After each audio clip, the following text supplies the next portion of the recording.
नमस्ते, मेरा नाम है अभिनय आकाश और आप देखना शुरू कर चुके हैं प्रभाव साक्षी का खास कार्यक्रम मोस्ट रिलायबल इन्फॉर्मेशन यानी एमआरआई।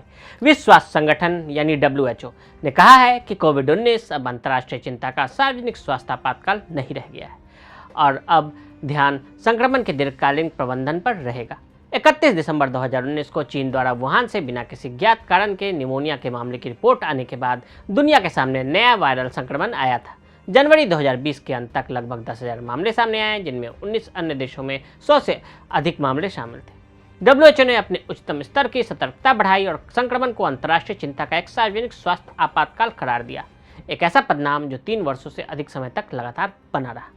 WHO ने कोविड-19 को महामारी क्यों घोषित किया था? SARS-CoV-2 एक नया वायरस था जिसके बारे में शुरुआती दिनों में बहुत कम जानकारी लोगों के पास थी। बाद में जितने रोगी निमोनिया की शिकायत के बाद अस्पताल में पहुंचे और उन्हें ऑक्सीजन सपोर्ट की जरूरत पड़ने लगी, फिर डॉक्टरों और शोधकर्ताओं ने पाया कि संक्रमण ने इम्यूनिटी सिस्टम को बुरी तरह से प्रभावित कर दिया है। देखते ही देखते प्रतिरक्षा कोशिकाओं ने रोगी के अपने अंगों पर हमला करना शुरू कर दिया। इसने बुजुर्गों में और मधुमेह जैसी बीमारियों से पीड़ित लोगों को तेजी से अपनी चपेट में लेना शुरू कर दिया। प्रतिष्ठित professor, public health foundation of India और कोविड-19 टास्क फोर्स के पूर्व सदस्य डॉक्टर के श्रीनाथ रेड्डी ने कहा कि किसी भी बीमारी को पब्लिक हेल्थ इमरजेंसी घोषित करने के लिए 3 शर्तें होती हैं। एक तो यह कि कई देशों में ये फैल रहा हो, दूसरा कि गंभीर बीमारी की वजह से अस्पताल में भर्ती होने और लोगों की मौत का कारण बन रहा हो, तीसरा बीमारी के कारण स्वास्थ्य प्रणाली पर गंभीर असर पड़े। कोविड-19 ने 2020 और 2021 में तीनों शर्तों को पूरा किया। भारत में अब तक कोविड-19 के 4.43 करोड़ मामले और 5.3 लाख मौतें हुई। वैश्विक स्तर पर संक्रमणों की संख्या 76.5 करोड़ के पार कर गई है और 69.2 लाख मौतें हुई। WHO ने अब क्यों इसे हटा दिया? पिछले 3 वर्षों में डॉक्टरों और शोधकर्ताओं ने बहुत कुछ पता लगाया। संरक्षण के तरीके जिन्हें गंभीर बीमारी और मृत्यु का सबसे अधिक खतरा हो, बेहतर, सस्ता और पॉइंट ऑफ केयर डायग्नोस्टिक उपचार प्रोटोकॉल और वायरल प्रकृति को रोकने के लिए दवाएं जो रोग की गंभीरता को कम करने में मदद कर सकती हैं। इन सबसे महत्वपूर्ण बात वे कोविड रोधी टीके जो गंभीर बीमारी को रोक सकते हैं। सरकार ने हेल्थ इंफ्रास्ट्रक्चर सिस्टम को मजबूत किया और टीकाकरण अभियान शुरू किया। भारत में 12 वर्ष से अधिक आयु के 90% से अधिक लोगों को उनकी 2 प्राथमिक खुराकें मिल चुकी हैं। चूंकि बहुत से संक्रमित और टीका लगाए गए थे, जनसंख्या ने एक ड्यूअल इम्यूनिटी विकसित कर ली जो भविष्य में गंभीर बीमारी के खिलाफ बेहतर सुरक्षा प्रदान करने में लाभदायक है। भारत में महामारी कैसे फैली? भारत ने कोविड-19 संक्रमण की 3 अलग अलग लहरें देखी।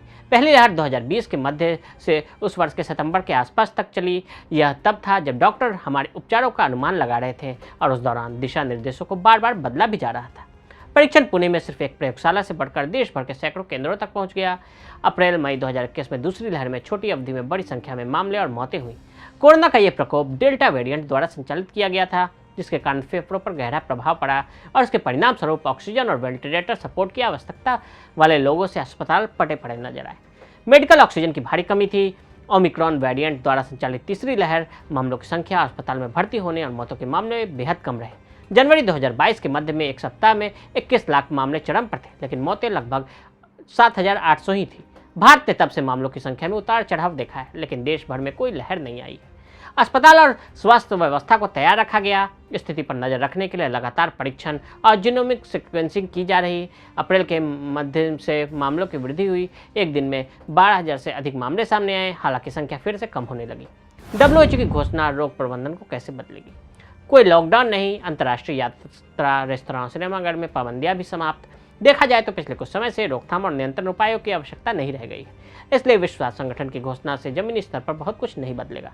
फिलहाल आम आदमी पर इसका कोई व्यावहारिक प्रभाव नहीं है, लेकिन निगरानी बंद हो सकती है या बहुत कम हो सकती है। हमें निगरानी जारी रखने की जरूरत है। संभावना मौजूद है, हालांकि बहुत कम है। वायरस अधिक गंभीर बीमारी पैदा करने के लिए उत्प्रेरित हो सकता है। बीच बीच में सर्विलांस जरूरी। Community medicine expert doctor Jugal Kishore का कहना है कि अब धीरे धीरे राज्य सरकार और हेल्थ डिपार्टमेंट को भी इस ओर ध्यान देना चाहिए कि अपने अपने राज्यों की स्थिति के अनुसार इस पर काम करना चाहिए। हालांकि उन्होंने यह भी कहा कि बीच बीच में सर्विलांस जारी रखना चाहिए ताकि अगर कुछ नया आए तो उस पर हमारा ध्यान जल्दी जा सके। तो आज हमने आपको कोरोना महामारी के खात्मे की कहानी बताई। आज के लिए दे इजाजत। ऐसे रिपोर्ट्स को देखने के लिए प्रभाव साक्षी के साथ लगातार बने रहें। वीडियो को देखने के लिए फेसबुक और ट्विटर पर फॉलो करें, यूट्यूब पर प्रभाव साक्षी को सब्सक्राइब करें।